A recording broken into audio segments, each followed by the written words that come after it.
Ég býð ykkur velkomin til þessa 827. fundar bæjarstjórnar Mosfellsbæjar. Á dagskrá þessa fundar eru 17 mál.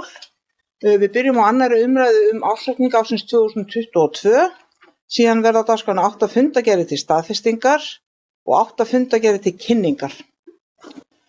Og við hefjum fundin með umfjöllun ársreikning Mosfellsbæjar árið 2022, önnur umræða.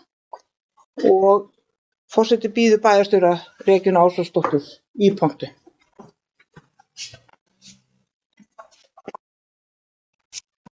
Forseti, ágætu bæjarfulltrúar, ársreikningur Mosfellsbæjar fyrir árið 2022 lagður fram til síðari umræðu í bæjarstjórn. 2 breytingar hafa verið gerðar á ársreikningnum frá fyrri umræðu og annars vegar var bætt til skýringu fjárhagsskilyrði vegna útgefinna skuldabréfaflokka. Sú skýring var inni í ársreikning 2021 og hefur jafnframt verið sett inn í ársreikning síðasta árs. Hins vegar voru aðrar tekjur og önnur rekstrargjöld í samanburðardálki áætlunar 2022 lagfærðar með tilliti til nettunar eigin framlaga til byggðasamlaga í samræmi við nýja reglugerð sem fjallað í ársreikningi. Ársreikningurinn 2022 ber með sér erfitt efnahagsástand í yfirstandandi verðbólguskeiði með tilheyrandi áhrifum á verðbóta á skuldir sveitarfélagsins. Fjárhagsáætlun sem var gerð í lok árslok 2021 gerði ráð fyrir 3,5% í verðbólgu á árinu 2022 en verðbólgan varð 9%. Verðbólga umfram áætlanir leiddi til þess að fjármagnskostnaður sveitarfélagsins varð það bil 808 milljónum hærri en ráð var fyrir gert. Og þetta hefur gríðarlega mikil áhrif á rekstrarafkomuna. Tekjur ársins námu alls 16 milljörðum og 446 milljónum sem 7% hækkun frá fyrra ári. Launakostnaður nam 8 milljörðum og 65 milljónum. Hækkun lífeyrisskuldbindinga 244 milljónum og annar rekstrakostnaður var 6 milljarðar og 724 milljónir. Samtals eru rekstrargjöld í 15 milljarðar og 30 milljónir. Framleiðin nemur því 1 milljarði og 416 milljónum og hefur hækkað 40% á milli ára. Afskriftir voru 597 milljónir og fjármagnsliðir námu 1 milljarði og 718 milljónum og var rekstrarniðurstaða ársins því neikvæð 898 milljónir. Og það 960 milljónir króna lakari rekstrarniðurstaða en gert var ráð fyrir í fjárhagsáætlun. Og eins og áður hefur nefnt þá skýrast frávikin að stærstu hluta vegna áhrifa verðbólgu á langtímaskuldir sveitarfélagsins. Veltufé frá rekstri mikilvæg stærð sem sýnir hversu mikið stendur eftir til að standa undir afborgunum lána og fjárfestingu. Þrátt fyrir að rekstrarniðurstaða ársins hafi verið neikvæð 898 milljónir, þá veltufé frá rekstri 1 milljarður 233 milljónir eða 7,5% af tekjum. Þegar lykiltölur ársreiknings eru skoðaðar þá ber helst að nefna að skuldaviðmið í árslok 2022 104,4% og því vel innan þess 150% hámarks sem kveðið á í lögum. Í ljósi aðstæðna niðurstaðan viðunandi en ef við horfum til framtíðar þá Mosfellsbær eins og önnur skuldsett sveitarfélög var Mosfellsbær að gæta aðhalds ekki síst í fjárfestingum og til þess í raun og veru að tryggja að við getum staðið undir þessari reglubundnu og lögbundnu þjónustu sem að sveitarfélagið að sinna frá degi til dags í skóla, velferðar og íþróttamálum. En við höfum heyrt með leyfi forseta höfum við heyrt það hefur verið mikil umfjöllun fjármál sveitarfélaga í fjölmiðlum að undanförnu og mikið og títt nefnt talað bréf frá innviðaráðuneytinu og það upplýsist hér að sveitarfélagið var ekki eitt af þessum 20 sveitarfélagum sem fékk slíkt bréf, en hins vegar þá, eins og ég hef áður nefnt, að þá erum við í svona krítískri stöðu og viðkvæmri stöðu og þurfum að mínum mati að endurskoða fjárfestingar áætlun og fjárhagsáætlun ársins í takt við þessa verðbólgu. Takk fyrir. Takk fyrir það, bæjarstjóri. Bæjarfulltrúi Halla Karen Kristinsdóttir hefur óskað eftir að taka til máls. Gjörðu svo vel.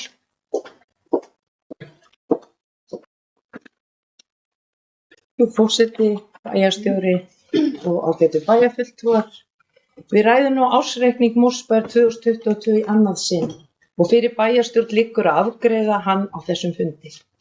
Í fyrri umræðu komu fram greinargóðar upplýsingar stöðu fjármála bæjarins og vísbendingar framtíðarþróun.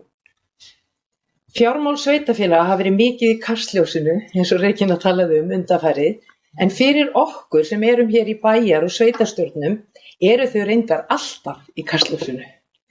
Það óþarfi að hafa mörg orð aðstæðurnar í efnahagslífi þjóðarinnar, því við vitum öll að verðbólgan og hátt vaxtarstig gera sveitarfélögum erfitt fyrir og munu að öllum líkindum hægja á framkvæmdahraða þeirra. Verðbólgan hefur farið fram úr spám fyrra árs og virðist ætla að verða þrálát. Ytri aðstæður setja okkur einnig nokkur þröngar skorður í augnablikinu þegar kemur áframhaldandi uppbyggingu og mikilvægt að stíga varlega til jarðar í auknum fjárfestingum til skemmri tíma. Við erum þó sveitarfélagi í vexti og það þarf líka að taka tillit til þess. Innviðauppbygging verður að halda áfram en hún þarf að vera skynsamleg.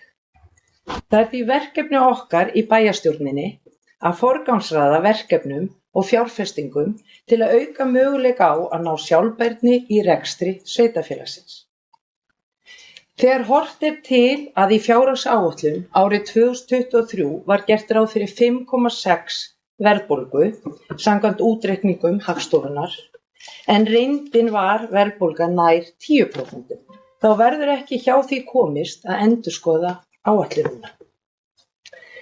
Það fjárhagslega ábyrgt að taka fjárfestingaáætlunina til endurskoðunar, auk þess að horfa til hagræðinga möguleika í rekstri eins og kostur þannig að þjónustustigið sé viðhaldið og það sé staðinn vörður alla þá mikilvægustu þjónustu sem sveitarfélagið veitir íbúum sínum. eða okkar. Svona í lokin þá langar mig bara fyrir hönd bæjarstjórnar að þakka enn og aftur starfsfólki fjármáladeildar Mosfellsbæjar og endurskoðendum KPMG fyrir alla þeirra vinnu við gerð þessa ársreikning. Takk fyrir það. Bæjarfulltrúi Jana Katrín Knútsdóttir óska eftir að taka til máls.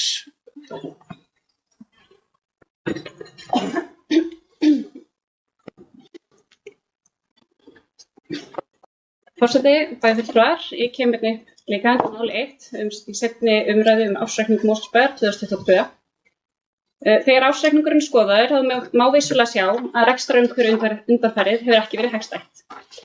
Mosfellsbæjar býr þó vel að ábyrgri fjármálastjórn undanfarinna ára þar sem meðal annars voru teknar góðar ákvarðanir í hagstæðum lántökum sem greiddu upp óhagstæðari lán og skuldbindingar sveitarfélagsins. Auk þess sem þessi lán voru nýtt til fjármögnunar á framkvæmdum í ört stækkandi bæjarfélagi. Fyrir heimsfaraldurinn lækkaði skuldahlutfall bæjarins hratt, þrátt fyrir hraða uppbyggingu og framkvæmdir upp á 23 milljarða á ári í formi nýframkvæmda og viðhaldsverkefna. Þrátt fyrir það tekjufall sem fylgdi heimsfaraldrinum var ákveðið samhljóða fyrrverandi bæjarstjórn að halda áfram að vinna eftir gildandi framkvæmdaáætlun við uppbyggingu innviða og halda einnig áfram endurnýjun og viðhaldi á fasteignum í eigu bæjarins. Þessi sama bæjarstjórn ákvað einnig að auka þjónustu við íbúa eins og áætlanir gerðu ráð fyrir og teljum að það hafi verið góðar ákvarðanir. Og líklega grundvöllur þess að niðurstöður ánægjukannana sveitarfélaga hafa sýnt að ánægjustu íbúarnir búa einmitt hér í okkar góða bæ. Á undanförnum árum hafa nefnilega álögur á íbúa verið lækkaðar. Fasteignaskattar bæði á íbúð og atvinnuhúsnæði voru lækkaðir, álögur á barnafólk voru lækkaðar verulega, leikskólagjöldum haldið í lágmarki, svo eitthvað sé nefnt. Tekjur Mosfellsbæjar ársins 2022 voru ívið hærri en áætlanir gerðu ráð fyrir. Kostnaður við framkvæmdir var í takt við áætlanir, þrátt fyrir að dýrar framkvæmdir og Kvíslaskóla hafi komið óvænt til á árinu. Núverandi meirihluti frestað þó öðrum framkvæmdum, meðal annars öllum framkvæmdum í uppbyggingu af varmá eins og byggingu þjónustubyggingarinnar. Þess má einnig geta að áætluð gatnagerðargjöld fyrir 2022 voru 1,5 milljarður. En vegna frestunar og úthlutun lóða í Helgafellshverfinu innheimtist ekki nema innan við helmingur af þeirri fjárhæð. Há verðbólga og mikil hækkun vaxta gerir það svo verkum að útkoma síðasta árs lakari hjá Mosfellsbæ en áætlanir gerðu ráð fyrir. Þetta vonandi tímabundið ástand sem Mosfellsbær ætti að standa af sér réttarhaldi á málum hvað varðar fjármálastjórn næstu misserin og árin. Tekjur bæjarins munu áfram vera hærri en gert ráð fyrir í áætlunum, bæði vegna hækkunar útsvars og á fasteignasköttum, en líklega ekki síður vegna vanáætlaðra tekna á lóðaúthlutun. Tekjuhliðin og reksturinn ætti því að halda áfram vera góður, en í því óvissu ástandi sem nú ríkir reynir mjög á rekstrarhæfni í að beita aðhaldi í rekstri og mögulega breyta framkvæmdaráætlunum ef verðbólga og háir vextir dragast á langinn eins og teiknir Þá mikilvægt að meirihlutinn sé við skilvirkur í verkum sínum, hafi þor til að taka erfiðar ákvarðanir og nái saman forgangsröðun í mögulegum niðurskurði á framkvæmdum, í þjónustu og í starfsmannahaldi. Íbúum í Mosfellsbæ mun halda áfram að fjölga, en traustur rekstur undanfarinna ára og sterk fjárhagsstaða þrátt fyrir tímabundin ytri áföll eiga að gera bæjarfélaginu kleift að veita íbúum Mosfellsbæjar áfram framúrskarandi þjónustu sem stöðugt hefur verið að aukast undanfarin ár og mun vonandi gera það áfram. Takk fyrir. Takk fyrir þetta bæjarfulltrúi Dagný Kristinsdóttir óska eftir að taka til máls.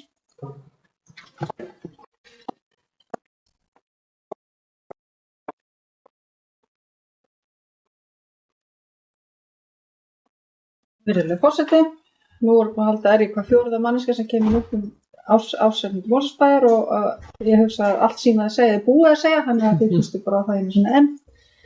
En nú fer fram seinni umræða ársreikning Mosfellsbæjar og ég vil byrja að þakka þeim sem að koma undirbúningi á vinnslu ársreiknings fyrir vinnun og sérstaklega fyrir góða undirbúningsfundi, fyrir græningi eins og mig og fleiri, að þá skiptir máli að maður sé vel upplýstur og að upplýsingarnar séu máli sem maður skilur. Það allt annað handlegastundum.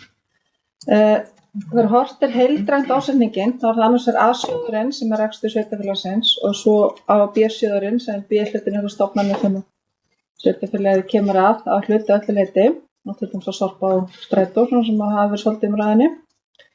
En það ágætt að hafa það, fannst mér huga að B-hlutin oft þjónustur rekstur sem verðum að standa fyrir og rekum það þá einaði samfélagi við annars sveitarfélög og það líka ágætt að hafa það í huga að því maður gleymi því stundum að það hagkvæmara að reka Sorpa og Strætó með öðrum en að við séum eina að segja þetta. A-hlutin með halli eitthvað tæpan milljarð en áætlanir ársins gerðu með viðaukum gerðu það fyrir halli eitthvað tæpan 35 milljónir en á B-hlutin var það með tæpan 900 milljónir og gert það fyrir hagnað på 61. Þessi niðurstaða finnst mér svo fleirum vera viðunandi í því árferði sem að geysar og hefur gert undanfarin 3 ár.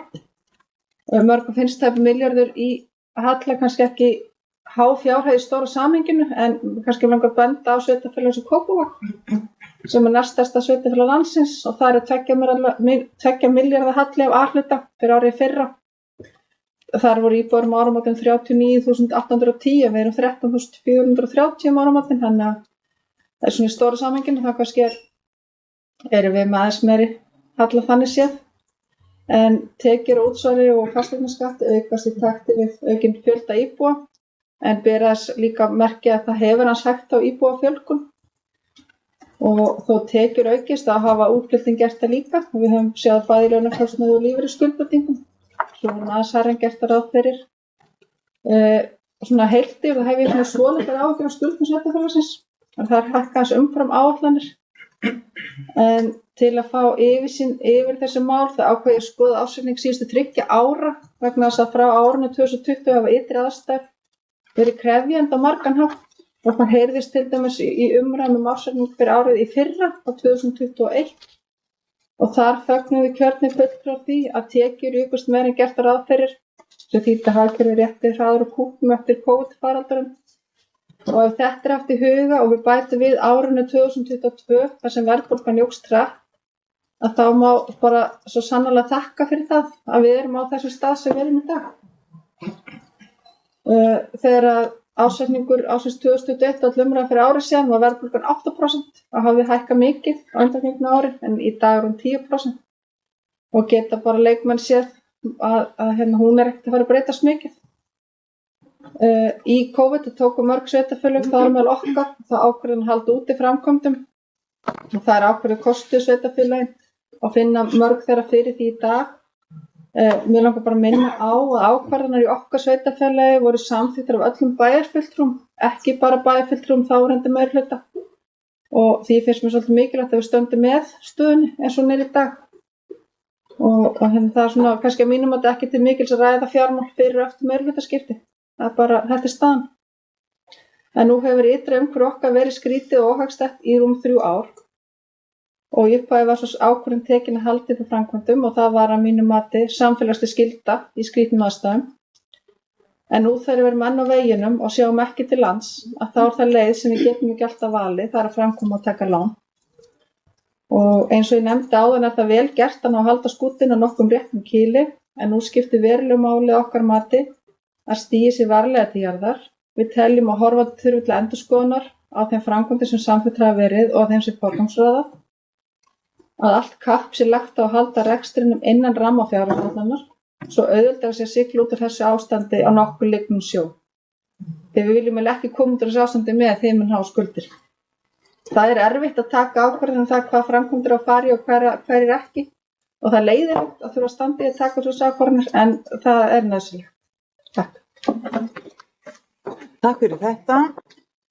Eru fleiri sem óska eftir að taka til máls ársreikning Mosfellsbæjar 2022? Svo bæjarfulltrúi Aldís Stefánsdóttir hefur óskað eftir að taka til máls.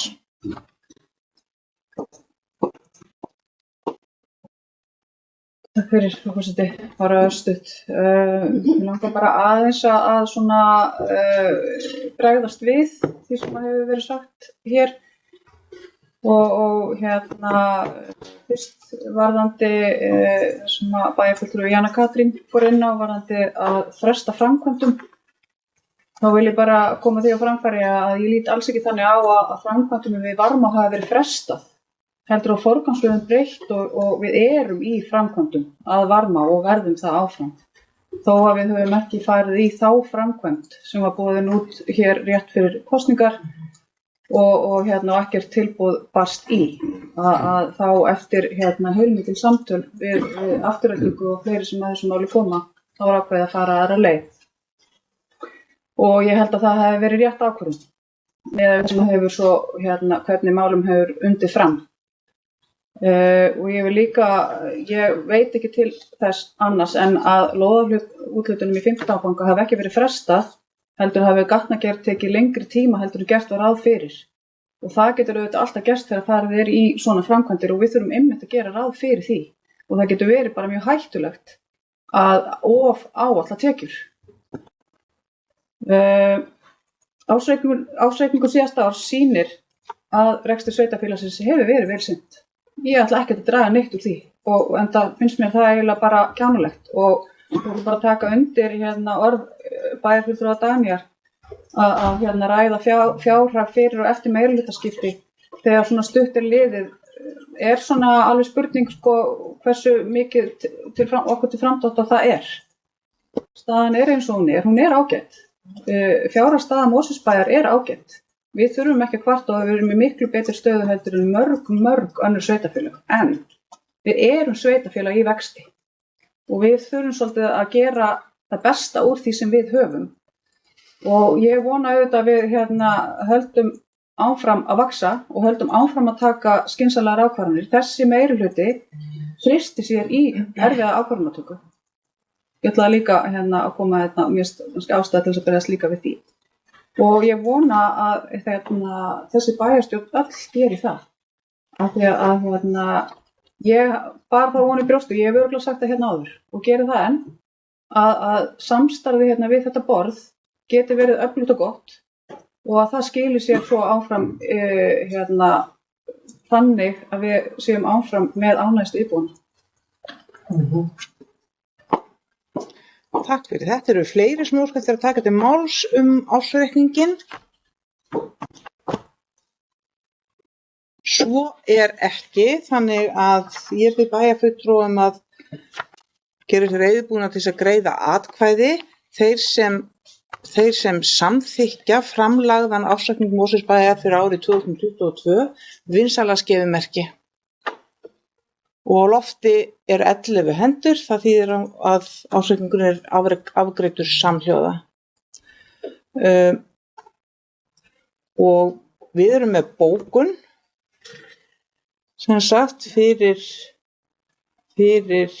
undir þessu máli, það er fyrst bókun bara með afgreiðslunni hérna. Sjá. Og nei, byrju nú við. Hérna er þetta, ég var opnaði rangan póst og bókun með afgreiðslunni hljóðar svona. Helstu niðurstöður eru þessar: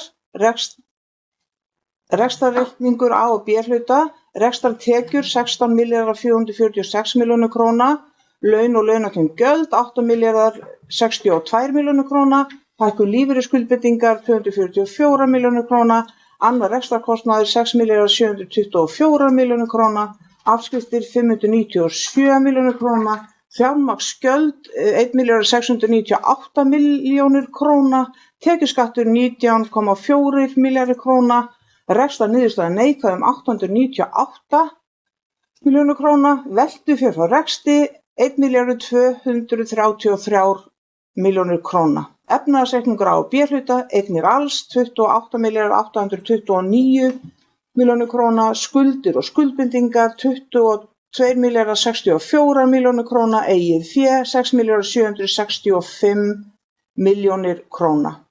Bæjarstjórn samþykkir samhljóða við síðari umræðu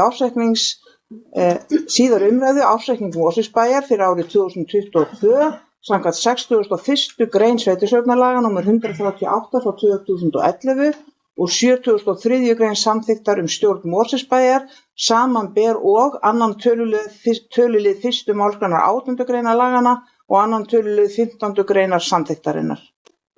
Samþykktinni til staðfestingar er ársreikningurinn undirritar að viðstöddum bæjarfulltrúum. Þetta er svona afgreiðslubókunin með ársreikningnum og forseta hafa borist bókanir frá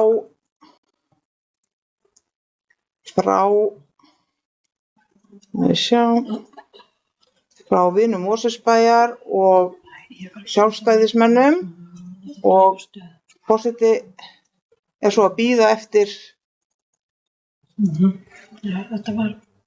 forseti ætlar að byrja að lesa bókun vinum Mosfellsbæjar og hún hljóðar svo: Bæjarfulltrúi vina Mosfellsbæjar þakkar fyrir góðan undirbúning og greinargóð svör við ársreikningi fyrir árið 2022. Ársreikningurinn endurspeglar þær aðstæður sem hafa verið í okkar umhverfi á liðnu ári. Skuldaaukning og hækkað skuldaviðmið valda ákveðnum áhyggjum og teljum við í vinum Mosfellsbæjar afskaplega mikilvægt að nú sé stigið varlega til jarðar. Forgangsraða þarf framkvæmdum og leggja allt kapp á að halda rekstri ársins innan ramma fjárhagsáætlunar. Svona hljóðaði bókun vina Mosfellsbæjar og forseti var að berast ósk að það verði endursend bókum frá sjálfstæðismenn, þannig að forseti að gera örstutt hlé á þessum fundi.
Þá höldum við áfram þessum fundi og næst les forseti bókun Sjálfstæðisflokksins undir ársreikningi 2022 og sú bókun hljóðar svo: Bæjarfulltrúar Sjálfstæðisflokksins þakka starfsfólki Mosfellsbæjar góða vinnu og greinargóðar útskýringar á ársreikningi 2022. Sjá má á ársreikningnum að rekstrarumhverfi hefur ekki verið hagstætt.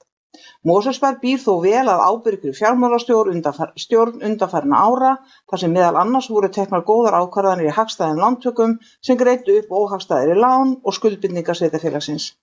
Auk þess sem lögð var áhersla á þjónustu við íbúa, áframhaldandi nýframkvæmdir og viðhald eigna í eigu bæjarins. Þá hef ég lokið lestri bókunar Sjálfstæðisflokksins og þá er það bókun meirihlutans og hún hljóðar svo: Bókun BS og C-lista, Framsóknar, Samfylkingar og Viðreisnar, og bókunin hljóðar svona: Ársreikningur Mosfellsbæjar fyrir árið 2022 endurspeglar þá stöðu sem er í efnahag landsins. Rekstrarniðurstaða ársins er neikvæð 898 milljónir sem er 960 milljóna króna lakari niðurstaða en fjárhagsáætlun gerði ráð fyrir. Veltufé frá rekstri var jákvætt 1233 milljónir, 16,5% lægri en áætlað hafði verið. Ljóst er að sá mikli viðsnúningur sem er frá fjárhagsáætlun ársins 2022 á rætur að rekja til ytri aðstæðna, svo sem mikillar hækkunar verðbólgu. Þannig jukust verðbætur 808 milljónir króna umfram áætlun. Að mati bæjarfulltrúa BS og C-lista er mikilvægt að grípa til ráðstafana til að auka möguleikana á því að ná sjálfbærni í rekstri á næstu árum. Háskuldastaða bæjarins setur okkur þröngar skorður í þeim aðstæðum sem nú ríkja og því er nauðsynlegt að stíga varlega til jarðar í auknum fjárfestingum til skemmri tíma en tryggja jafnframt áframhaldandi góða þjónustu við bæjarbúa. Við viljum nota tækifærið og þakka starfsfólki Mosfellsbæjar, bæjarfulltrúum og nefndarfólki fyrir góð störf í þágu bæjarins. Og þá er lokið lestri bókana. Ég lest bara fyrir hlutan á okkar bók. Það er hérna aftur mín. Það bara kemur ekki hérna hjá mér. Heyrðu, jú. Nei, byttu nú við. Akkur Ég kom með bókunum ekkar. Þú sjá hana hjá mér? Jú, ég sé hana hérna. Já, þetta var bara, forseti biðst afsökunar. Þetta var í hvarfi. Þannig að forseti ætlar að lesa aftur bókun Sjálfstæðisflokksins og ætlar að lesa hana alla, þannig að það sé samhengi í henni. Bæjarfulltrúar Sjálfstæðisflokksins þakka starfsfólki Mosfellsbæjar góða vinnu og greinargóðar útskýringar á ársreikningi 2022. Sjá má í ársreikningnum að rekstrarumhverfi hefur ekki verið hagstætt. Mosfellsbær býr þó vel að ábyrgri fjármálastjórn undanfarin ára, þar sem meðal annars voru teknar góðar ákvarðanir í hagstæðum lántökum sem greiddu upp óhagstæðari lán og skuldbindingar sveitarfélagsins. Auk þessu lögð var áhersla á þjónustu við íbúa, áframhaldandi nýframkvæmdir og viðhald eigna í eigu bæjarins. Há verðbólga og mikil vaxtahækkun útskýrir lakari niðurstöðu Mosfellsbæjar en áætlanir gerðu ráð fyrir á árinu 2022. Í því óvissu ástandi sem nú ríkir og ekki er fyrirséð er mikilvægt að huga vel að rekstrinum og vera tilbúin til forgangsröðunar hvað varðar framkvæmdir, þjónustu og starfsmannahald. Og þetta er bókun Sjálfstæðisflokksins öll. Forseti biðst aftur afsökunar að hafa ekki skrollað nógu langt niður á skjánum.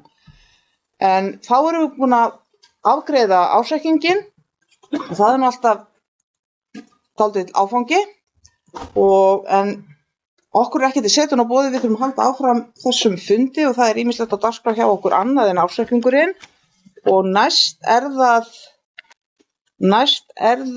skal ég segja ykkur fundagerð bæjarráðs, það er 1570. og 7. fundur bæjarráðs. Sá fundur var haldinn þann 19. apríl og á þeim fundi voru hvorki fleiri né færri en 19 mál og forseti gefur orðið laust hvert þeirra sem bæjarfulltrúar æskjað ræða og bæjarfulltrúi Jana Katrín hefur óskað eftir orðinu. Gjörðu svo vel bæjarfulltrúi.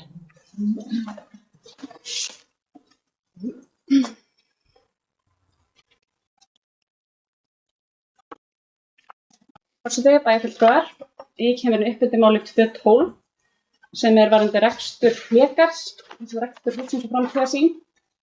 Það sem sagt barst tillaga frá menningar- og lýðræðisnefnd inn í bæjarráð að sem sagt að varðandi ráðningu viðbragðsstjóra. Þessi tillaga var samþykkt með 3 atkvæðum í bæjarráði. Þar sem að geta að það voru fulltrúar Sjálfstæðisflokksins sem sátu hjá við afgreiðslu málsins.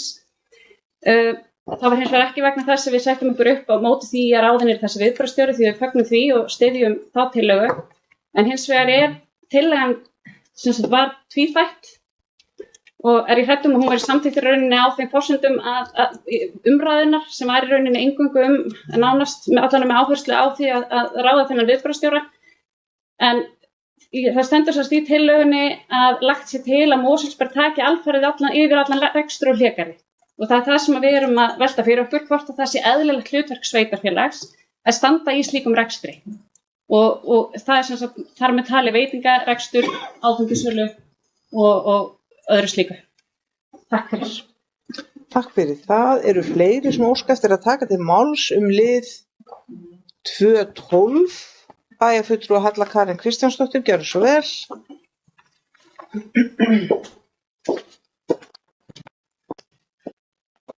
Frú forseti og ágætu bæjarfulltrúar, kíkjum upp fyrir sama máli 2.12 og ég ætlaði einmitt að tala bara að þessi tillaga menningar- og lýðræðisnefndar tímabundna ráðningu viðburðarstjóra í Hlégarði frá 1. maí næstkomandi, að bara hvað væri gaman að heyra og sjá hvað nefndin, menningarmálanefndin, verður samstillt og samstíga í þessari tillögu sinni og hvað langar að sjá í Hlégarði.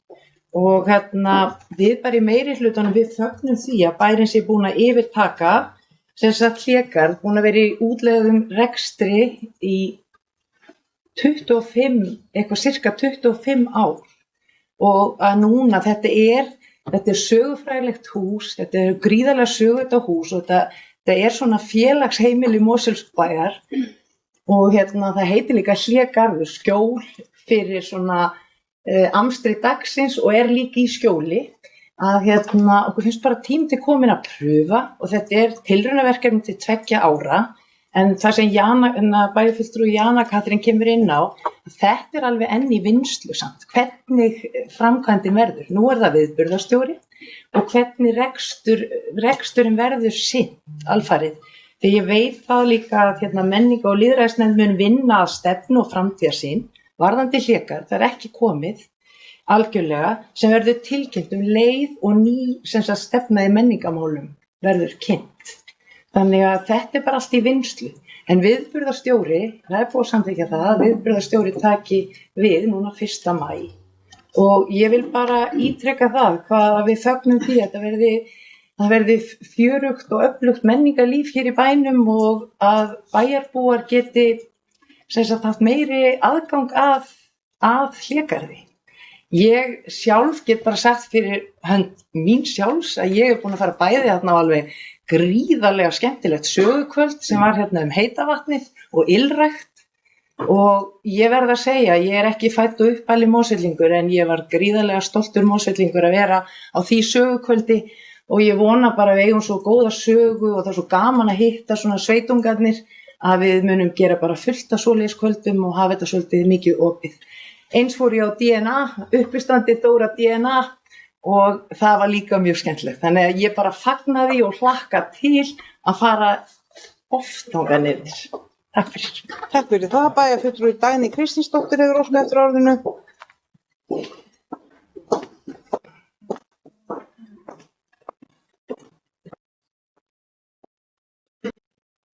Forseti kemur líka nefnum málið til 12 og ég ætla svolítið að fara að taka undir eitt af það sem hún Jana var að segja.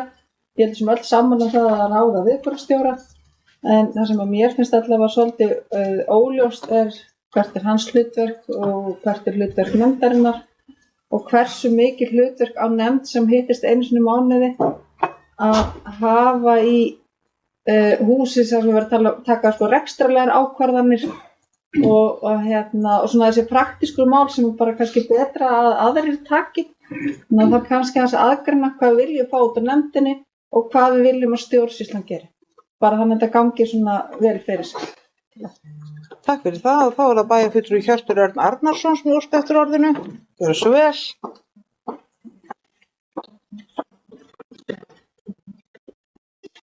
Forseti, bæjarfulltrúar, ég ætla að byrja að taka undir eiginlega allt sem þú sagðir. Af því við erum öll búin að bíða eftir því að Hlégarður verði svona þessi menningar miðstöð sem við erum öll að vonast eftir. Ég fagnar rosalega mikið ráðningu viðburðarstjórans. Ég treysti honum rosalega vel í að halda utanum, en ég ítreka samt líka sem að Jana Katrín kom inn á að þetta með rekstur og áfengissölu og annað á opinberum viðburðum, af því nú þetta líka hugsanlega leikt út í einkasamkvæmi. Mér finnst það skjóta aðeins skökku við að við séum hugsanlega að fara í svona nánast í samkeppni við einkafyrirtæki í bænum og ég held að það svona kannski endurspegli svolítið áhyggjurnar okkar hérna varðandi þetta mál. En ítreka ánægja mína með þessa ráðningu og þessa góðu byrjun á þessu húsi sem mun verða held ég bara frábær. En þetta með reksturinn og áfengissöluna hef ég töluverðar áhyggjur af. Takk. Takk fyrir það og bæjarfulltrúi Aldís Stefánsdóttir hefur óskað eftir að taka til máls. Gjörðu svo vel bæjarfulltrúi. Ég kem upp undir sama máli og bara góð umræða og mér langaði svona kannski bara að líka bara að bæta því við að málefni Hlégarðs hafa verið til umfjöllunar lengi og það var unnið að metnaðarfullri menningarstefnu síðasta kjörtímabili og þar á meðal var þetta hús og starfsemi þess og rekstur rætt og eins og bæjarfulltrúi Halla Karen kom inn á að þá erum við búin að vera með í rauninni sama rekstrarfyrirkomulagið í 20 ára og það að fikra okkur nær því að fara að reka húsið sjálf í rauninni ekkert sem hefur ekki verið gert áður og annars staðar. Það eru fullt af sveitarfélögum allt land sem reka sambærileg hús og þau finna alveg leiðir til þess varðandi sölu áfengis, hvernig er best að fara með það, hvað á hver á húsaleigan að vera og svo framvegis og svo líka alveg leið að bjóða út hluta af rekstri hússins. Í fullkomnum heimi hefðu við verið með þetta allt klárt og allt útfært og búin að undirbúa þetta bara í marga mánuði og ég veit ekki hvað og hvað. En því miður þá heiminum bara ekkert svo fullkominn og það þarf eins og við ræddum líka áðan að taka ákvörðun og það þurfti bara að taka ákvörðun rekstur þessa hús og það var tækifæri núna til þess að taka ákvörðun að breyta. Og það sem við erum að gera núna í rauninni allt afturkræft. Ef að við komumst að því að þetta hentar okkur ekki og þetta of dýrt eða fyrirkomulagið ómögulegt og fólk vill sjá þetta einhvern veginn öðruvísi, þá þetta allt afturkræft. Það ekki verið að taka ákvörðun neitt núna sem að veldur sveitarfélöginu skaða, svo ég geti séð, heldur ætti að minnstakosti að vera hægt að komast nær því að sjá hvað þetta hús getur gert fyrir okkur. Við eflum menningarlífið, við erum alltaf að tala um það, alltaf að tala um það fyrir kosningar og þegar við gerum stefnur og við ætlum að efla menningarlífið. Hvernig ætlum við að gera það? Við gerum það meðal annars með því að reka svona hús. Hvort sem við rekum það sjálf eða leigjum það út til rekstrar fyrir svona starfsemi.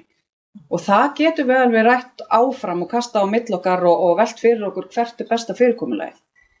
En ég held að þetta sé tilraunarinnar virði og fagna líka því að við séum að ráða manneskju til þess að sjá þetta en það líka mjög mikilvægt að átta sig á því að auðvitað nefndin ekki að fara að taka rekstrarlegar ákvarðanir húsið. Til þess starfsfólk bæjarins.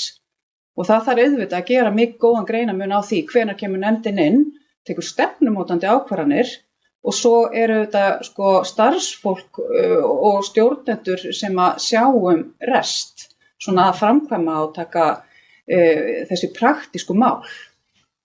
Þannig að en ég er bara mjög spennt fyrir framhaldinu og vona að einmitt nefndin og þeir sem að koma að rekstri hússins frá Mosfellsbæ fyrir höndum gott samstarf og íbúar og félagasamtök og aðrir geti nýtt húsið og notið húsins og því sem það hefur upp á að bjóða. Takk fyrir það, bæjarfulltrúi Örvar Jóhannsson.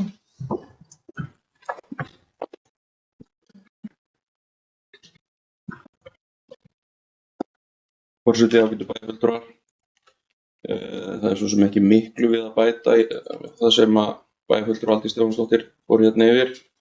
Nefndi að það væri fullt af sveitarfélögum sem að væru að reka félagsheimili og alls konar rekstur þeim tengt og það eru nú bara sveitarfélög í næsta nágrenni við okkur sem eiga til að mynda einkahlutafélög fara með 100% hlut í einkahlutafélagi sem fer með veitingarekstur í sínu félagsheimili og ég held að áhyggjur af vínveitingaleyfi versus samkeppnisrekstur held ég að sé nú kannski ótímabært að vera að velta upp vegna þess að það þarf ekki endilega að vera sama sem merki á milli þess að vera leyfishafi á veitingaleyfi og vera að bera ábyrgð á rekstrarlega ábyrgð, fjárhagslega ábyrgð á rekstrinum því að vínveitingaleyfið snýst fyrst og fremst að vera í ábyrgð fyrir það sem snýr að regluverki við skemmtanahald, löggæslu og annað slíkt og ég sé ekki kannski að það sé allur munur á því hvort að í húsnæði í eigu sveitarfélags síðan sveitarfélagi sjálft eða utanaðkomandi aðili sem ber þá ábyrgð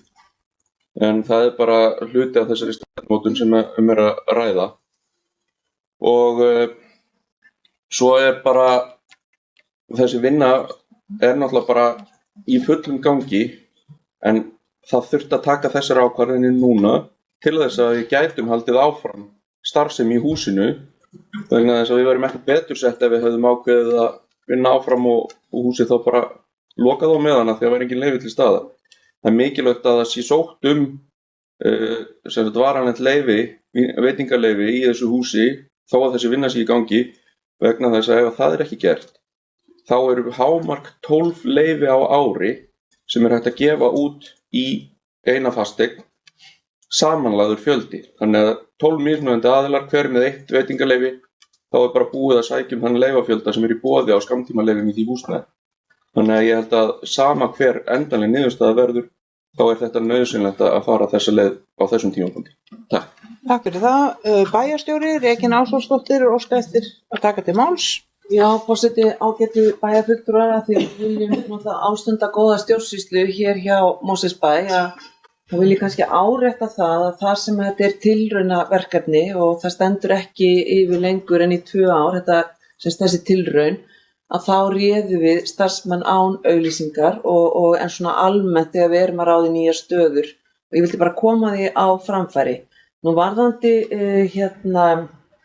vínveitingaleyfið að þá erum við að undirbúa stofnun félags og við erum mjög meðvituð það í stjórnsýslunni að Mosfellsbær ekki að fara að selja gin og tónik helgar. Þannig að bara svo það sé sagt, við erum mjög meðvituð það og munum gæta að okkur í hvívetna.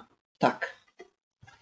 Takk fyrir það og það eru fleiri sem óskar til að taka til máls. Bæjarfulltrúi Helga Jónusdóttir, gjörðu svo vel bæjarfulltrúi.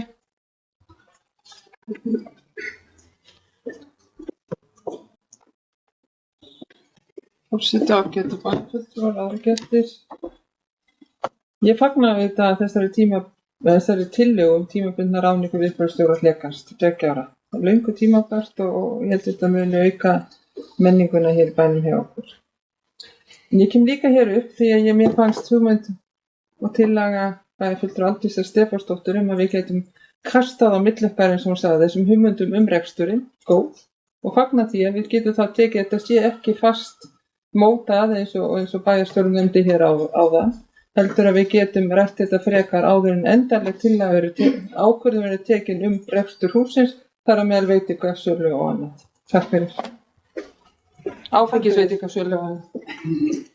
Bæjarfulltrúar lokið máli sínu, takk fyrir. Það eru fleiri sem óska eftir að taka til máls lið 212, Hlégarður, rekstur hússins og framtíðarsýn, heitir það mál. Svo virðist ekki vera, þannig að umræðan tæmd þann lið, en það eru allir hinir 18 opnir til umræðu. Og forseti hinkrar augnablik meðan fólk, já, það Bæjarfulltrúi óska eftir að taka til máls. Bæjarfulltrúi Helga Jóhannesdóttir, gjörðu svo vel.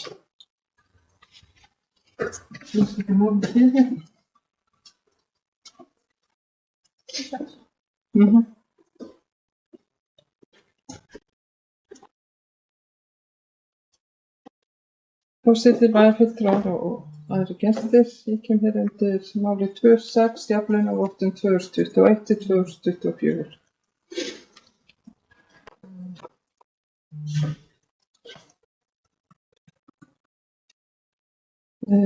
Meginmarkmið jafnlaunavottunar er að vinna gegn kynbundnum launamun og stuðla að jafnrétti kynjanna á vinnumarkaði. Og hér eru kynntar niðurstöður jafnlaunaúttektar frá því í mars.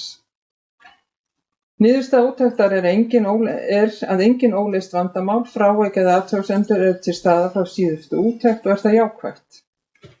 Launamunurinn í úttektinni mælist 1,11% körlum í vil. Fram kemur í gögnum málsins að 25% starfsfólks bæjarins eru karlar sem eru með aðeins hærri laun en konur.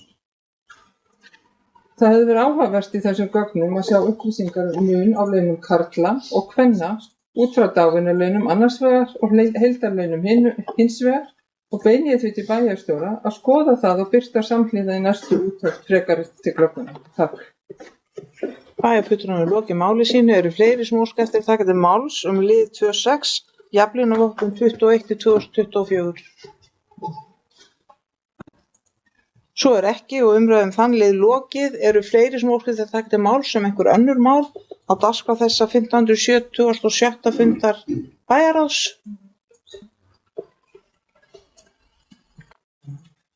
Svo er ekki og þá göngum við til atkvæða.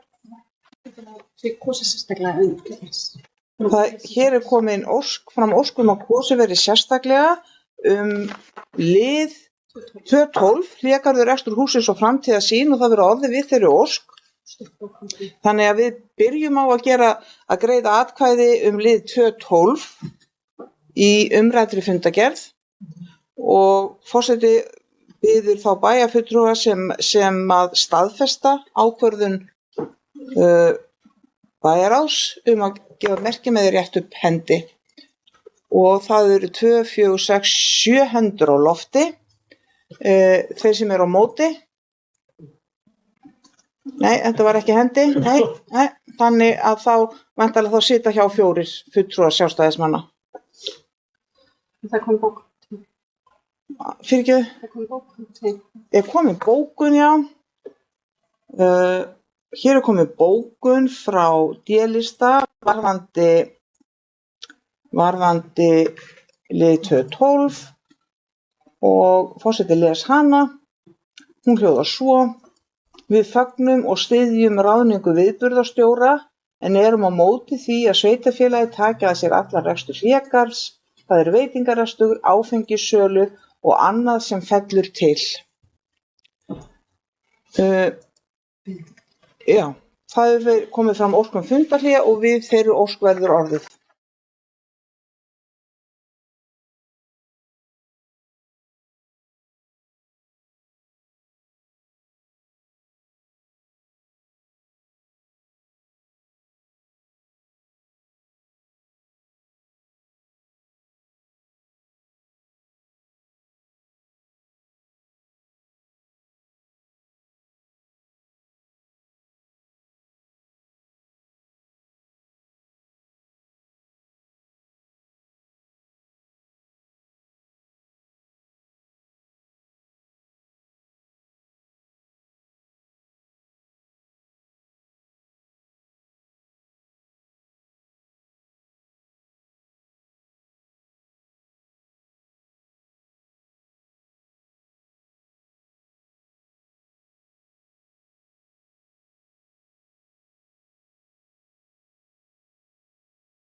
Já. Við hefjum funda ný eftir þetta fundarhlé. Við erum núna stödd þar, við erum að greiða atkvæði sérstaklega tillögu 212, er búið að greiða atkvæði þann lið í fundargerð bæjarráðs og forseti les nú bókun meirihlutans, bókun BS og C-lista. Hún hljóðar svona. Sú tillaga sem hér liggur fyrir er lögð fram af menningar- og lýðræðisnefnd þar sem hún var samþykkt á 5. fundi nefndarinnar af öllum nefndarmönnum. Það er bæði fulltrúi meirihluta og minnihluta. Það vekur því furðu að einn bæjarfulltrúi sem samþykkti tillöguna á fundi menningar- og lýðræðisnefndar velji nú að sitja hjá við afgreiðslu tillögunnar í bæjarstjórn. Við ítrekum að umrædd tillaga snýr að því að rekstur hússins verði á hendi Mosfellsbæjar næstu 2 árin sem tilraunaverkefni og verði það endurskoðað að þeim tíma liðnum. Svona hljóðaði bókun frá BS og C-lista og við erum þá búin að afgreiða lið 212 og þá biður forseti bæjarstjórnarmenn að gefa til kynna hvort þið staðfesti fundargerð 1577 fundar bæjarráðs að öðru leyti, það eru aðrar afgreiðslur en þessi númer 212 og vinsælast gefa merki þeir sem staðfesta og þá eru 11 hendur á lofti. Takk fyrir það. Þá höfum við lokið yfirferð yfir bæjarráðsfundin og þessu sinni er einungis einn bæjarráðsfundur á dagskrá þessa bæjarstjórnarfundar og erum við nú komin að þriðja lið á dagskrán okkar í dag og það er fundargerð umhverfisnefndar, það er 237. fundur umhverfisnefndar. Sá fundur var haldinn 28. mars og á þeim fundur voru 3 mál á dagskrá og forseti gefur orðið laust fundargerðina og bæjarfulltrúi Dagný Kristinsdóttir hefur óskað eftir að taka til máls.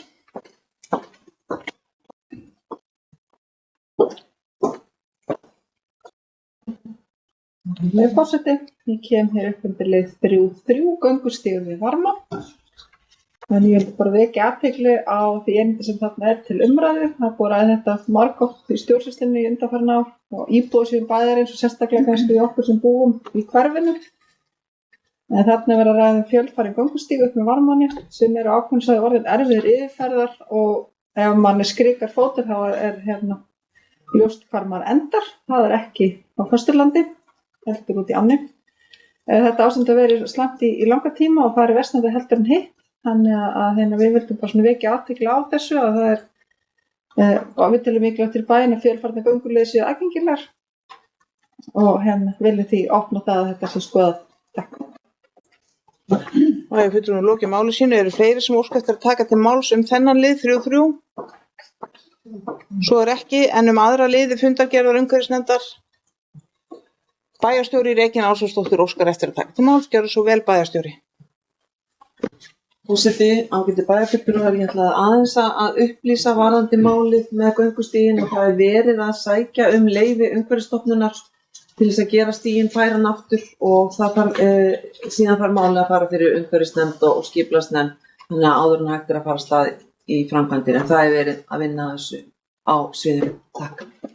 Nú, forseti hljóp á sig, umræðu liðin var ekki lokið en forseti álítur að umræðin sé lokið þá núna, en umræðan það er enn orðið lausnulið 3.1 og 3.2. Þá óskar enginn eftir að taka til máls og þá göngum við til atkvæðagreiðslu. Þeir bæjarfulltrúar sem staðfesta fundargerð 237. fundar umhverfisnefndar vinsælast gefi merki og hún er staðfest með 11 atkvæðum. Takk fyrir það og við höldum áfram og fram við komum óskum fundarhlé og við verðum við þeirri ósk.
Við hefum þá funda 9 og við förum þá í 4. mál sem liggur fyrir þessum bæjarstjórnarfundi og það er fundagerð menningar- og lýðræðisnefndar.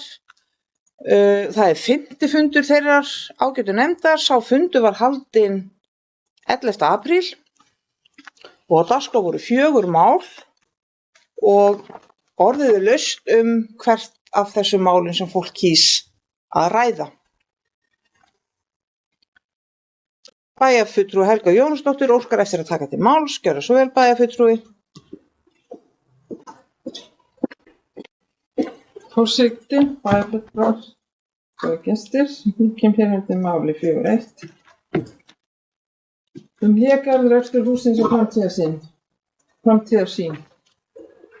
Ég sat hennar fund sem málið með Hlégarðs reksturinn var, og það sem rekstur Hlégarðs og framtíðarsýn var rædd og ég umræddu bæjarfulltrúi sem fjallar bókun meirihluta sér undir fundagerð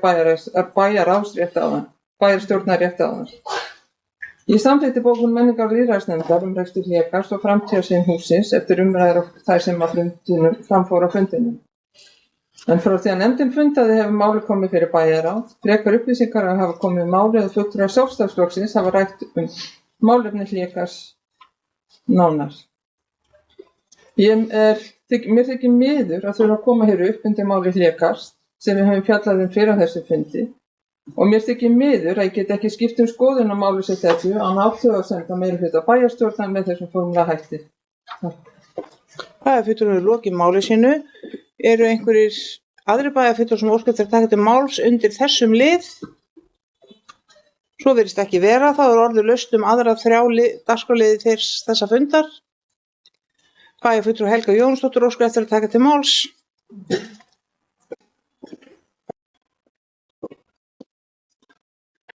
Forseti, bæjarfulltrúar, ég kem hér undir máli 4.4, viðburðir í desember. Á þessum fundi nefndarinnar var tekið fyrir áhugaverð til að alnefnu minnar Helgu Jónasdóttir myndlistarkonu viðburði þeirra í Mosfellsbæ í desember. Ég kemur undir máli þessu til að vekja á athygli á tillögu þessari og til það jákvætt, gott og kveikjandi þegar íbúar sendi inn tillögur sem þessa með það markmið að auka menningarlíf okkar Mosfellinga. Takk. Eru fleiri sem óska eftir að taka til máls undir þessu lið 4.4? Svo er ekki. Enn eru 2 liðir á fundagerð menningar- og lýðræðisnefndar lausir og opnir til umræðu.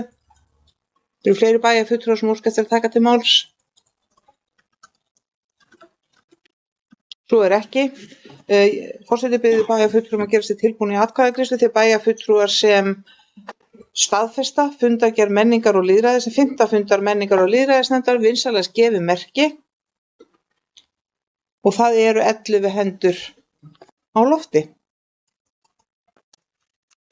Þá erum við komin að 5. málinu á okkar fundi hér og það er fundargerð íþrótta- og tómstundanefndar Mosfellsbæjar. Það er fundargerð 267. fundar. Svo fundur var haldinn 13. apríl og á þeim fundi voru 4 mál á dagskrá og orðið er laust þau mál. Bæjarfulltrúi Hjörtur Örn Arnarsson óskar eftir orðinu og fær það.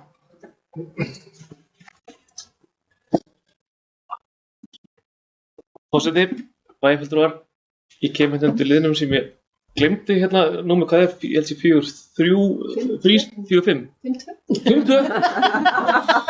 Ég var að hugsa þetta á leiðinni hvað ég ætlaði að segja eftir mynd, glemdi þessu, en örstuð, mér varst frábært að fara í þessa vinnu og skoða þessi mál með frísundagsturinn. Þetta er stórt mál, þetta er dýrt.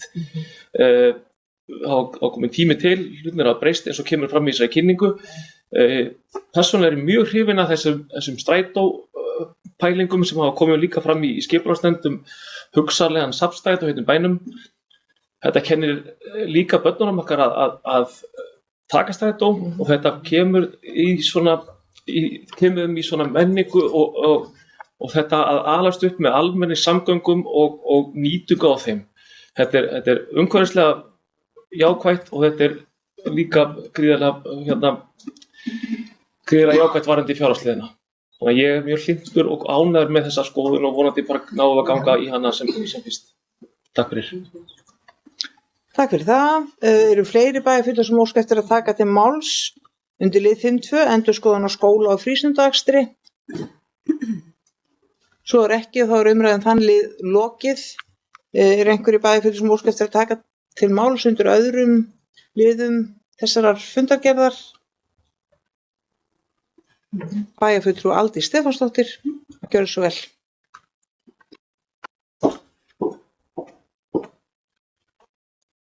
Takk fyrir, forseti. Ég tek bara tölvuna með mér til að muna númerið. Ég að koma til hérna 5.3, vinnuskóli, sumarið 2023.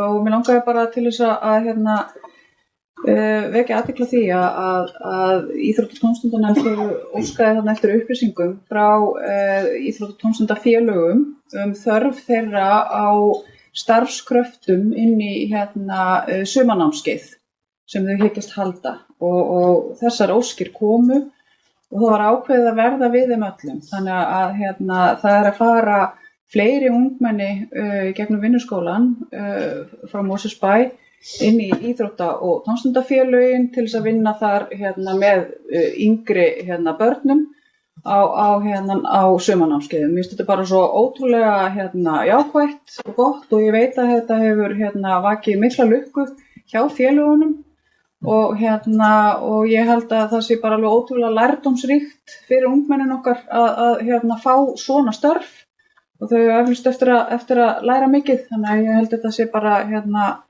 afskaplega hérna, góð tilhögun og hérna, góður aðstöðun hjá nefndinni. Bæjarfulltrúar lokið máli sínu. Eru fleiri sem óska eftir að taka til máls undir lið 5.3? Svo er ekki og umræðum þann lið lokið. Óska einhverju bæjarfulltrúar eftir að taka til máls undir þeim liðum sem ekki hafa verið ræddir í þessari fundargerð? Það er fundargerð Íþrótta- og tómstundanefndar 267. fundur. Svo er ekki og forseti biður bæjarfulltrúar gerst tilbúin í atkvæðagreiðslu. Þeir bæjarfulltrúar sem staðfesta fundargerð 267. fundar Íþrótta- og tómstundanefndar vinsamlegast gefi merki og það eru 11 hendur á lofti. Takk fyrir það. Þá vindum við okkur í 7. málið, það er fundargerð skipulagsnefndar, það er 582. fundur þeirra nefndar. Sá fundur var haldinn 14. apríl og á dagskrá þess fundar var einungis eitt mál og orðið er laust. Umrætt mál er endurskoðun aðalskipulags. Bæjarfulltrúi Aldís Stefánsdóttir óskar eftir að taka til máls. Gjörðu svo vel bæjarfulltrúi. Já, ég kemur vantarlega fram takk fyrir undir þessu eina máli sem var hérna á dagskránefndarnar 6.1 og bara þetta er náttúrulega bara stórfrétt að vinna við aðalskipulags sé komið, endurskoðun aðalskipulags sé komið á þann stað að skipulagsfulltrúar sé falið að undirbúa gögn frekar undir almenna kynningu á frumdrögum endurskoðaðs aðalskipulags. Þetta er verkefni sem er búið að vera ég held ég fari rétt með þegar ég segja að þetta hafi ákveðið 2018, vinnan hófst ekki fyrir 2020, þannig að þetta er svona langhlaup að fara í endurskoðun á aðalskipulagi, mikil vinna og nú er svona sem sagt að fara að koma að því að draga svona samráðsferlinu í rauninni og kynna þessi frumdrög og það er bara afskaplega gleðilegt að fara í þann feril málsins og svo er þetta ennþá gleðilega að ljúka þessu verkefni. Takk. Takk fyrir það. Eru fleiri sem óska eftir að taka til máls undir fundargerð skipulagsnefndar? Enginn gefur sig fram og forseti biður bæjarfulltrúum að gera sig tilbúin í atkvæðagreiðslu. Þeir sem staðfesta fundargerð 588. fundar skipulagsnefndar vinsamlegast gefi merki. Það eru 11 hendur á lofti. Þá erum við komin að 7. máli að dagskrá okkar fundar og það er fundargerð frá fundi velferðarnefndar. Það er 7. fundur þeirrar ágætunefndar. Sá fundur var haldinn 18. apríl og á dagskrá þess fundar voru 10 mál og orðið er laust og bæjarfulltrúi Jana Katrín Knútsdóttir hefur óskað eftir orðinu. Gjörðu svo vel bæjarfulltrúi.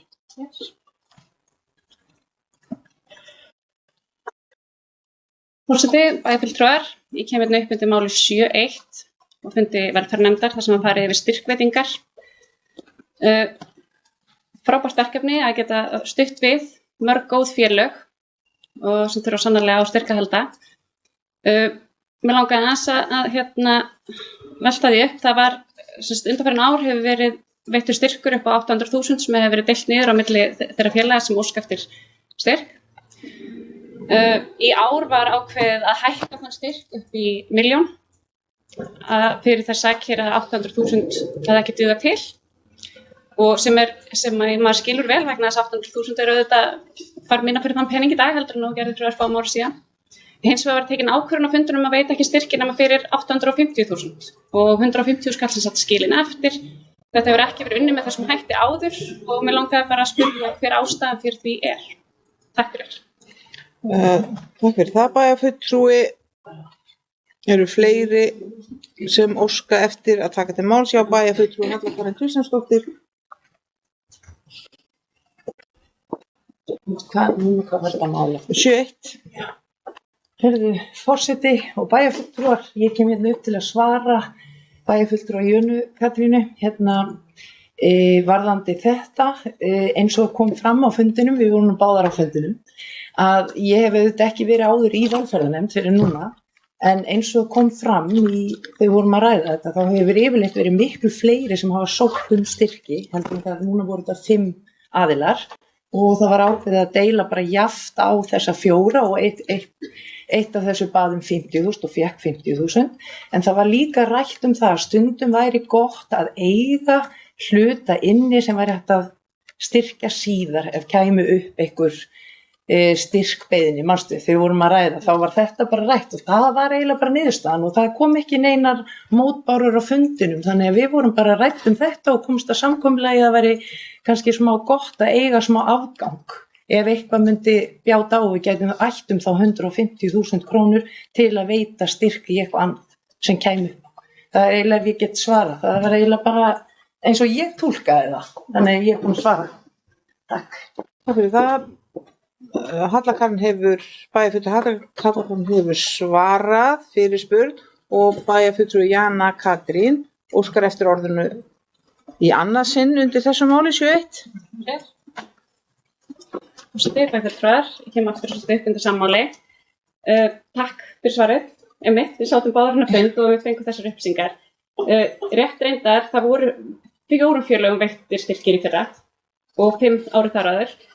Mér langaði hins vegar aðalega bara að kannski að kanna það hvort það væri ekki örugglega sameiginlegur skilningur bæjarfulltrúa fyrir því að þessi 150 skall væri sannarlega eyrnamerktur styrkveitingum og hann væri þó ekki veittur öðruvísi en að það færi fyrir velferðarnefnd.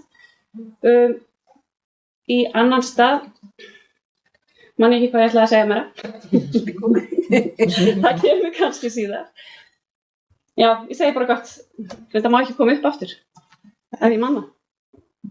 Nei, bæjarfulltrúi getur ekki komið upp aftur. Það er þá bara að þakka þér fyrir.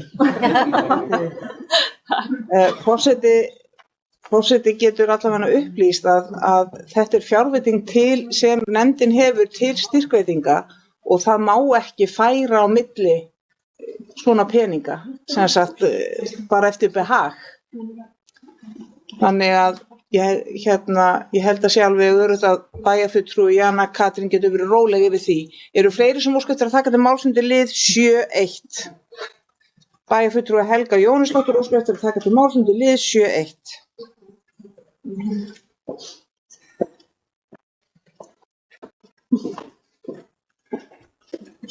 Bæjarfulltrúar, ég kem hér undir sama máli. Eins og í allir stjórnsýslu þá er mikilvægt að vera með góða verklagsreglur úthlutun styrkja og umsóknar frest á styrkjum. Bara árétta það að í þessari nefnd sem á öðrum að séu góða reglur og eins og mér skilst að hafa verið rætt á fundinu. Takk fyrir.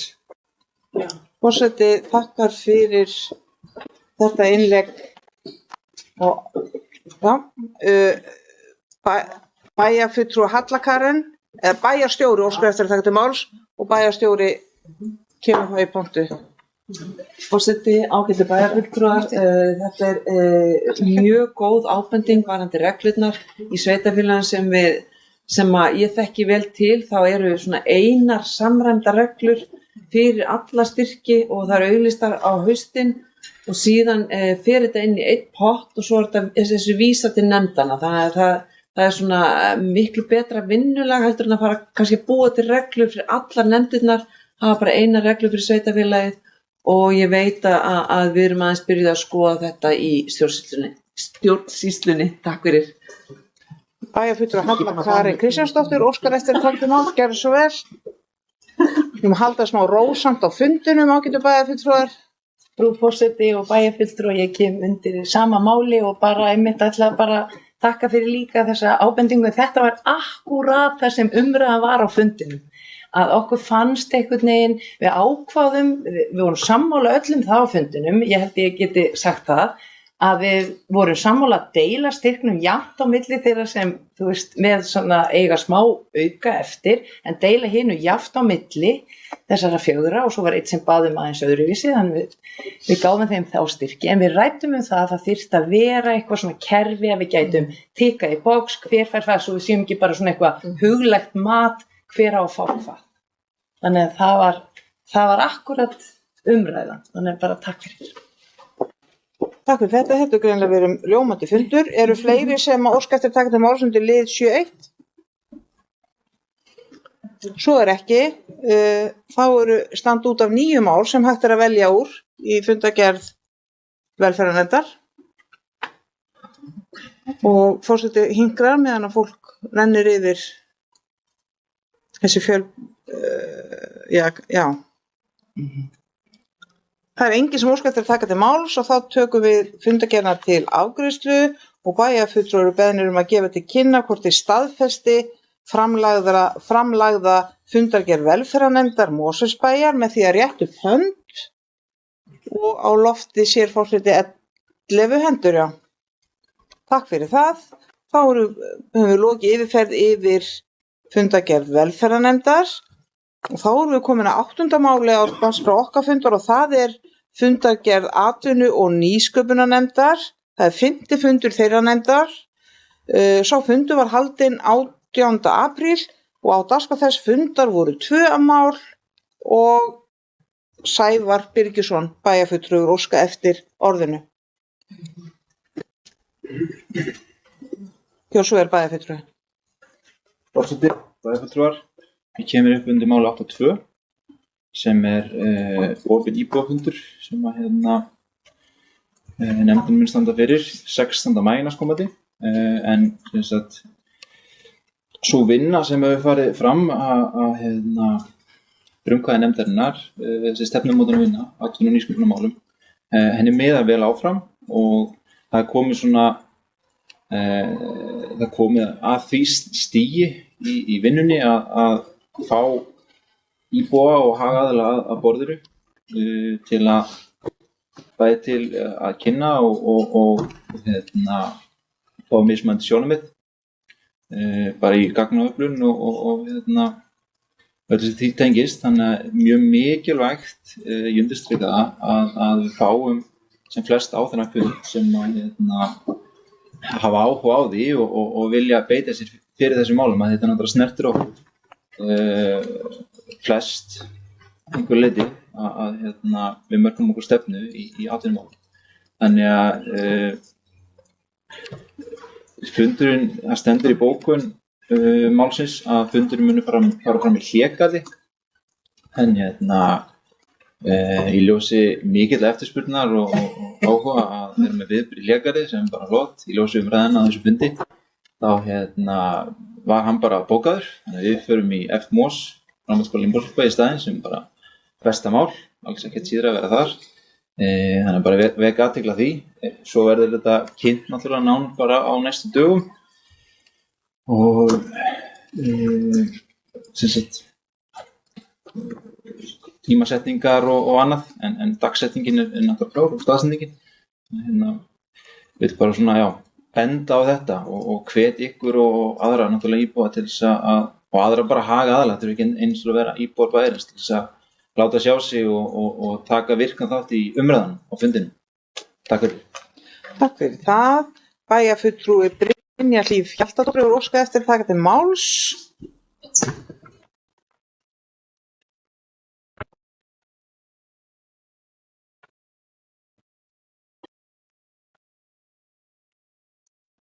Gjörðu svo vel, bæjarfulltrúi.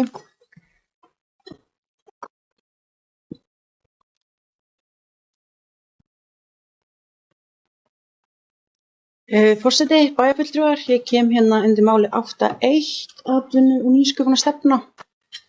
En mig langar bara að vekja athygli á þessu verkefni sem við erum að vinna að í atvinnu- og nýsköpunarnefnd, en það er gerð atvinnu- og nýsköpunarstefnunni.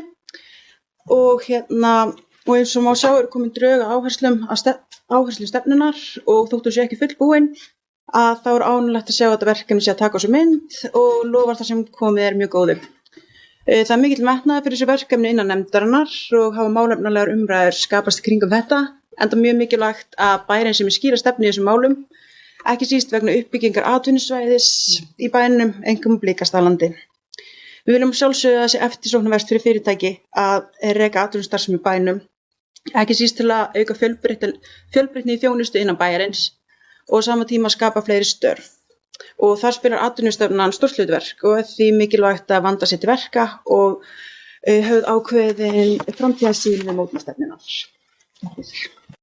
Takk fyrir það, bæjarfulltrúi. Eru fleiri sem óska eftir að taka til máls undir þessum lið 8.2? Nei, 8.1 afsakið. 8.1. Já, það er Dagný Kristinsdóttir. Gjörðu svo vel, bæjarfulltrúi.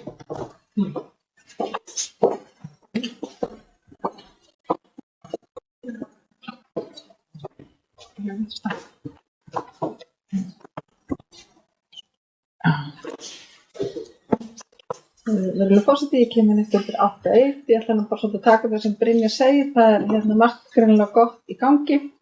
Það sem ég kannski, og komast fram í mínum hópi, að pælingar atvinnu- og nýsköpunarnefndar eru til dæmis að fara út í jafnvel einhvers konar ferðaþjónustu að gera eitthvað sem þarf að kosta það að fara að skipuleggja svæði.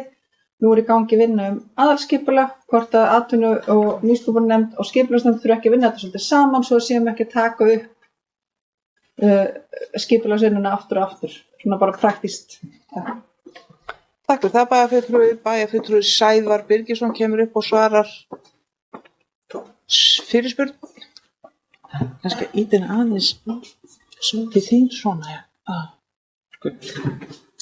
Forseti, bæjarfulltrúar, ég þakka góð orð frá Brynju sem er með mér í þessari nefnd og það svara Dagný með þessar vangaveltur, en eins og ég hef komið inn á það á bæjarstjórnarfundum áður, mikilvægi þess og það hefur líka sýnt sig í þeirri vinnu sem að farið hefur fram hjá nefndinni, hjá ráðgjafanum og samstarfið á milli sviða innan stjórnsýslunnar, því að við höfum verið að fá kynningar frá ýmsum aðilum og þær kynningar hafa á mestu leyti snúið einmitt að skipulagstengdum málum og svona undirstrikar einmitt mikilvægi þess að þetta tali saman, þetta sé í takt, við séum ekki einmitt að vinna í málum sikkorum staðum sem maður þarf svo að taka upp seinna meir ef það er ekki staðinn og nægilega vel að undirbúningu til að byrja með. Þannig ég myndi geta sagt það alveg með fullri vissu að þetta skipulagsmálin eru klárlega mjög mikilvægur partur af þeirri vinnu sem að fer fram hjá varðandi þessi stefnumótun og það verður passað upp og að það sé engin tvíverknaður stundar þar.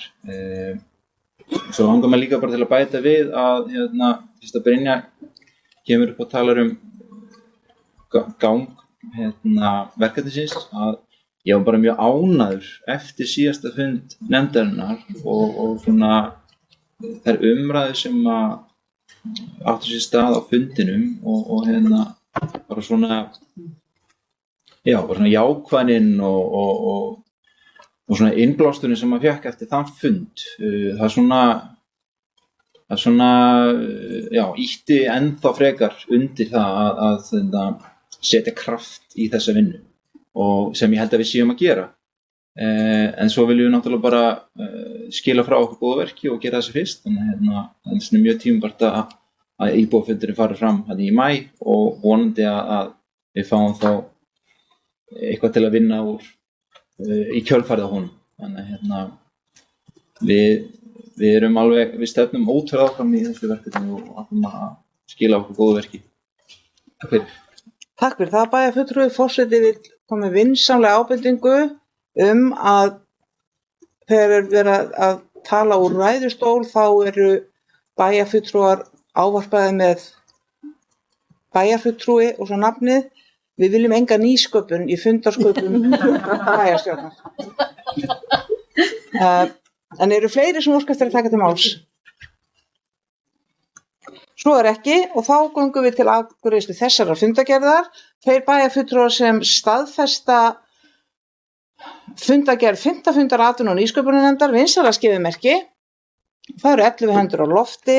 Takk fyrir það. Þá erum við komin að 9. máli og síðustu fundagerð til staðfestingar og það er fundagerð skipulagsnefndar og það er 589. Það er fundagerð 589. fundar sem haldið var 21. apríl og dagskrá þess fundar voru heil 14 mál og orðuðu laust hvert þessara mála sem fólk óskar eftir að ræða og bæjarfulltrúi Aldís Stefánsdóttir hefur óskað eftir orðinu.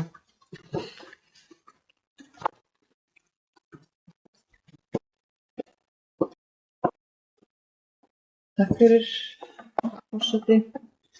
Bæjarfulltrúar kemur undir máli 9.1 og það er greinilega bara mikið að gera hjá skipulagsnefnd Mosfellsbæjar hestana.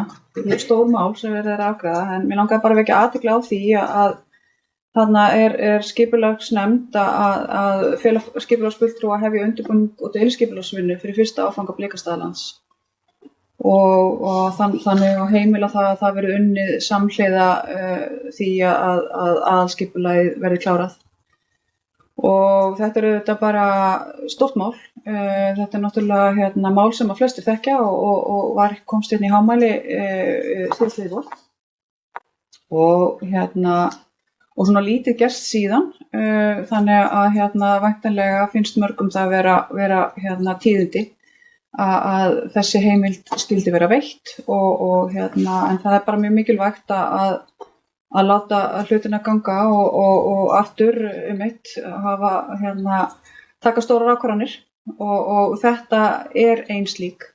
Þannig að bara þannig að það sé sagt og vakin athygli á því og eins og þið sjáu þá bara mikill samhljómur í skipulagsnefndinni í þessum máli.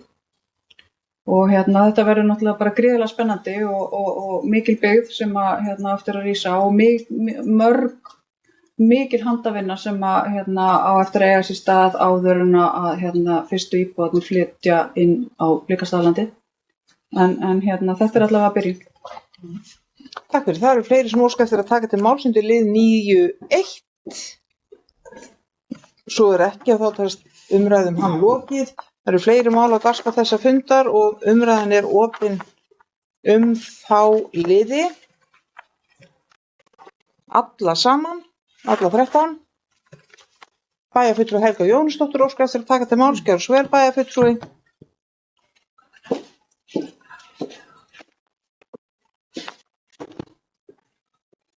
Hæstvirtir bæjarfulltrúar, ég kem hér undir máli 9.3. Álafoss 2 og vekir athygli umsókn byggingarleyfi og byggingaráform í Álafoss Kvoss. Eins og við vitum þá er Álafoss Kvossin mjög áhugavert og fallegt svæði og vill því vekja athygli á þessari umsókn.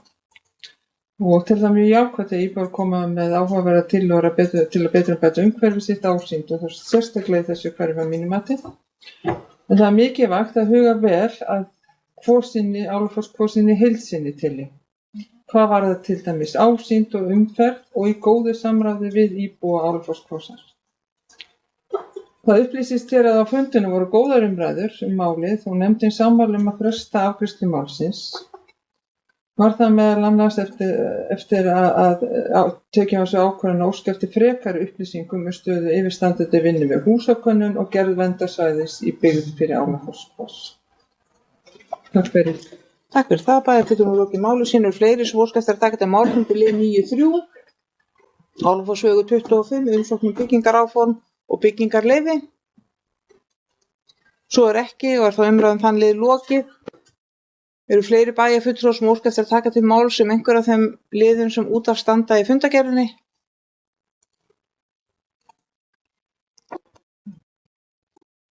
Svo virðist ekki vera, þannig að forseti biður bæjarfulltrúum að gera sér tilbúin í atkvæðagreiðslu. Þeir bæjarfulltrúar sem staðfesta framlagða fundargerð 989. fundar skipulagsnefndar vinsamlegast gefi merki og það eru 11 hendur á lofti. Takk fyrir það. Þá höfum við lokið yfirferð þeirra fundargerða sem þarfnast staðfestingar og næst tökum við til við að afgreiða þær fundargerðir sem eru lagðar fram til kynningar og þar er fyrst að telja fundargerð afgreiðslu fundar byggingafulltrúa. Það er 490. og 497. fundur haldinn 13. apríl. Á dagskrá þess fundar voru 4 mál og orðið er laust. Engin óska eftir að taka til máls og fundargerðin er lögð fram. Þar næst er það fundargerð fundar byggingafulltrúa, það er 497. fundur. Sá fundur var haldinn 21. apríl og á dagskrá þess fundar voru 4 mál og orðið er laust. Engin kveður sér hljós og er fundargerðin lögð fram.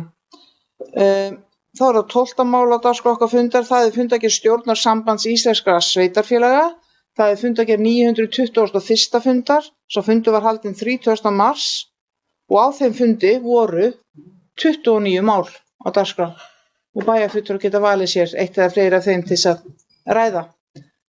Og forseti hinkrar meðan að bæjarfulltrúar rifja upp kynni sín af þeirri fundargerð og ákveða hvort þið viljið taka til máls undir henni.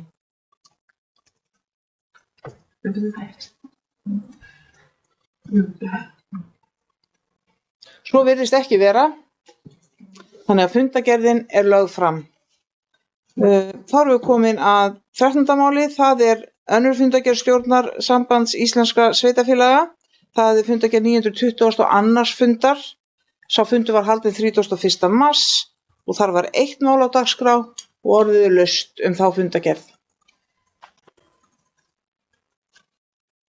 Engin óska eftir að taka til máls og er fundargerðin lögð fram. 14. mál á dagskrá okkar fundar er fundargerð stjórnar Samtaka sveitarfélaga á höfuðborgarsvæðinu, það er fundargerð 555. fundar, sá fundur var haldinn 3. apríl og á dagskrá voru 5 mál og er orðið laust þau mál. Bæjarstjóri Regína Ásalsdóttir óskar eftir að taka til máls, gjörðu svo vel bæjarstjóri. Já, forseti, ágætu bæjarfulltrúar, ég aðeins að kynna þetta mál sem fyrsta mál sem var á þessu fundi og það var kynning á vinnu, aðila sem vinna að forvörnum í öllu sveitarfélögum á höfuðborgarsvæðinu og svona með það markmið að koma á samstarfsvettvangi til að efla og auka samstarf á sviði forvarna og geðræktar hjá ungmennum 16 til 20 ára á höfuðborgarsvæðinu. Og þetta var mjög góð vinna, hún verður kynnt frekar fyrir öllum bæjarfulltrúum á höfuðborgarsvæðinu á fundi SSH á föstudagsmorguninn klukkan 8, auk þess að þar verður kynnt líka skýrsla málaflokk heimilislausra á höfuðborgarsvæðinu hjá sveitarfélaginu fyrir utan Reykjavík. Þannig ég hvet ykkur eindregið til þess að hlusta á þann fund. Hann er á Teams. Takk. Takk fyrir það, bæjarstjóri. Eru fleiri sem óska eftir að taka til máls? Svo er ekki og er fundargerðin lögð fram. Þá erum við komin að enn einni fundargerð frá stjórn Sambands íslenskra sveitarfélaga. Það er fundargerð 923. fundar. Sá fundur var haldinn 5. apríl og á dagskrá var 1 mál og er orðið laust fundargerðina.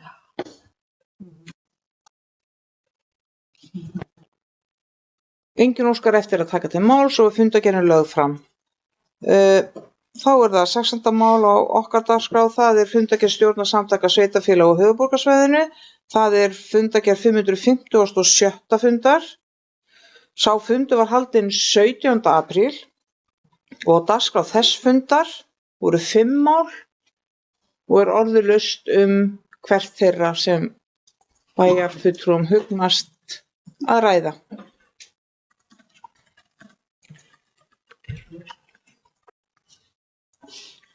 Engin óskar eftir að taka til máls og er fundargerðin lögð fram. Þá erum við komin að síðasta lið á dagskrá hjá okkur. Á þessum fundi það er 17. mál og það er fundargerð stjórnar sambands íslenskra sveitarfélaga. Aftur, það er fundargerð 924. fundar. Sá fundur var haldinn 17. apríl og á dagskrá þess fundar var 1 mál og er orðulaust þá fundargerð.